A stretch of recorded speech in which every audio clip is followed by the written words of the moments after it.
If wickedness were beauty, Madam Nneka would have been Miss Nigeria because her heart, hey, darker than midnight in Okeja shrine. She hated her husband's daughter Amarachi even after her mother's death. But what she planned for evil became the story that changed everything. In the dusty corners of an old Ibadan compound, Amarachi woke every morning before the roasters. While others still dreamed, she was already scrubbing floors, washing clothes, fetching water that wasn't even hers to drink. Her stepmother, Madam Nneka, treated her worse than a housemaid. Her only crime was being the daughter of the first wife, the woman Nneka replaced. When her father asked, Nneka's tongue turned to honey. She's lazy, chief, always complaining. But Amarachi was never even allowed near a classroom after her mother died. That morning, Amarachi had just finished washing when Nneka stormed out, wrapper tied as if she was going for the Third World War, face fisted. Are you deaf? Are you not the one I have been calling? You call this clean? She shouted. The slap landed so hard, the air froze.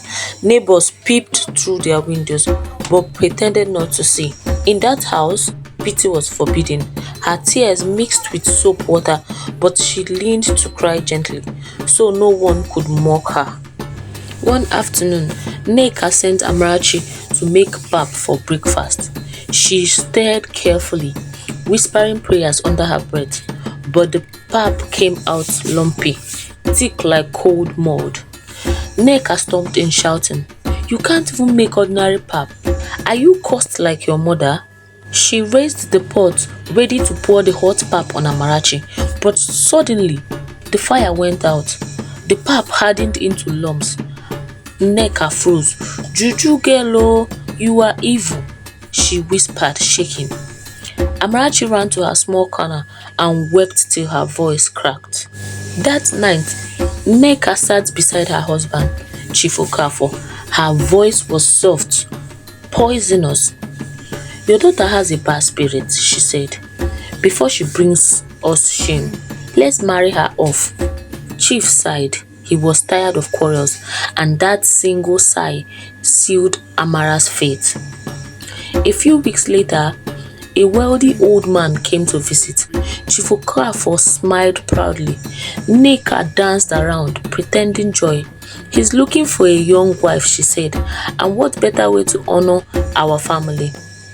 Amarachi stood at the corner, silent, tears burning behind her eyes. She looked at her father, searching for mercy, but he looked away.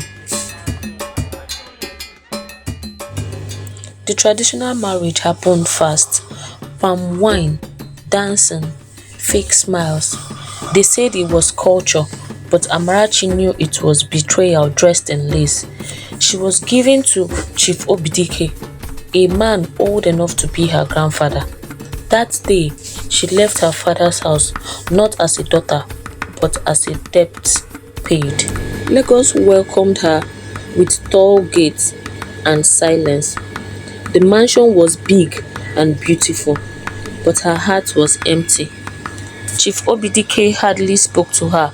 His servants moved like ghosts. Days became weeks. Loneliness became her new companion.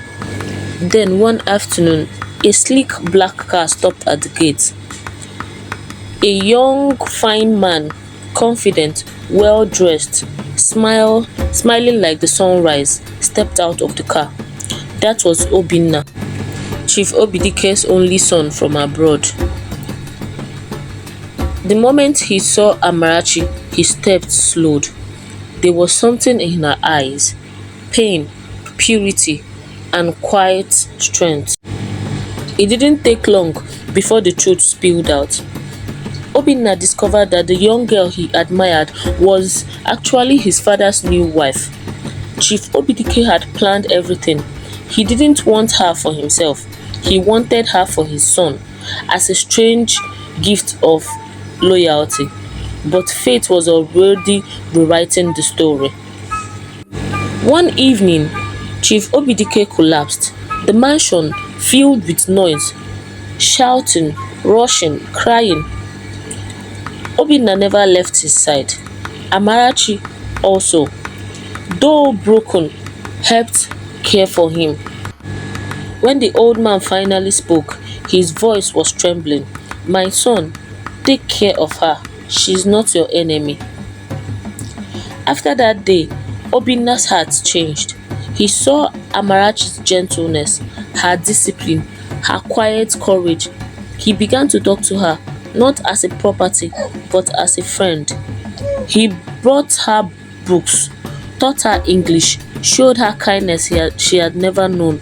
For the first time in her life, Amarachi laughed. Meanwhile, back in Ibadan, Madam Nneka was living large. She bragged to her friends. "My daughter is married to a rich man in Lagos." They hailed her, "Madam Nneka, Madam Nneka, woman of wisdom." But pride always works with a blindfold. One evening, her phone rang. "Madam," the caller said, "your daughter is now living happily with Chief Obidike's son. They are husband and wife." Nneka froze. Her mouth opened, but no words came out. The walls of her lies began to crumble. Chief Okafor found out everything. How Nneka manipulated him. How she sold his daughter for greed. "You called her cursed. You said she was evil," he shouted. "You sold my blood daughter like goat meat." Nneka knelt on the cold floor, wrapper slipping, tears flooding her face, but it was too late. Months later, the village came alive with drums. A convoy of cars arrived, dust rising like incense. From one of the cars, Amarachi stepped out, glowing, graceful, dressed in white lace. Beside her stood Obinna, smiling proudly. The same people who mocked her whispered now, "Is that not Amarachi? That same dirty girl? That same girl?" Her father fell to his knees, crying. Amarachi knelt too, holding his hands. "Papa," she said softly, "I forgive you. You were blind, but I never stopped being your daughter." Even Nneka wept quietly from a corner, covering her face. In that moment, mercy defeated malice. Obinna kept his father's promise. He treated Amarachi like gold, not because of pity, but because he saw her strength. She used her new life to help other young girls who thought suffering was their destiny. Her story spread beyond the village. A story of faith, a story of forgiveness and of grace. They once called her cursed. They called her evil. Now they call her Achalugo, the beauty of destiny. When the world forgets you, don't forget yourself. Because God still writes stories where people stop believing. This is Amarachi's story. A story of pain, a story of suffering, but at the end, a story of light. This is Amarachi's story. The girl who turned her pain into her purpose.